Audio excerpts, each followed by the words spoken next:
Sige, tuloy mo katarantaduhan mo para masibak ka. Sir, Sige, titiguro din. Patatawarin kita ngayon. Pero sa susunod, Yan. mamamahinga ka na. Hmm? Magkano to? 1,000 ho. Yun totoo.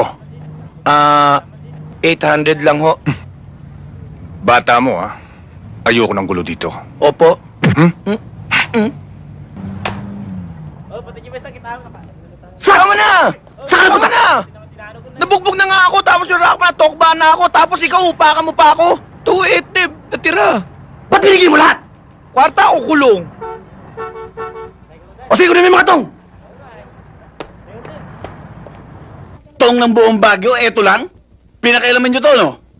Napakaliit naman yata niyan para sa isang buong maghapon na koleksyon.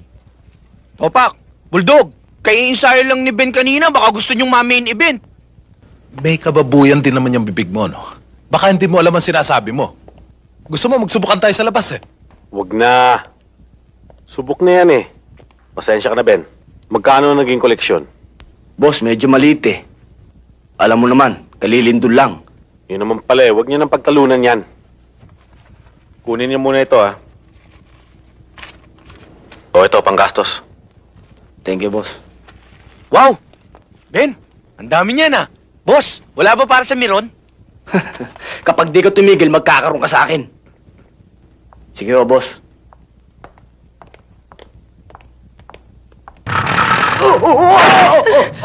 I'm sorry. I'm awfully sorry, sir. Oh, lady! Why are you bicycling here? Laughing, huh? Laughing. Yes, laughing. Lady, way to eternity. Yes, welcome, Rotonda.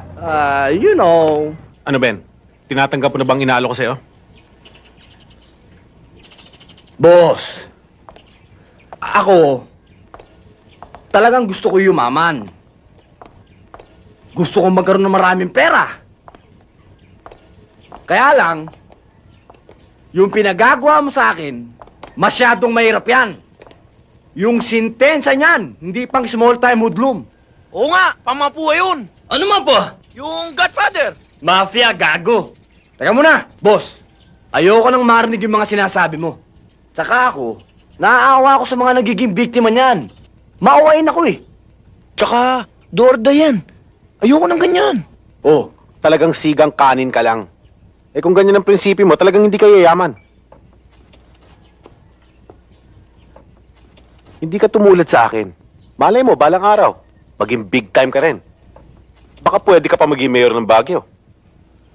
Tama ka, boss. Pero pag nabasyo kami dyan, mayor ng kulungan ng labas ko.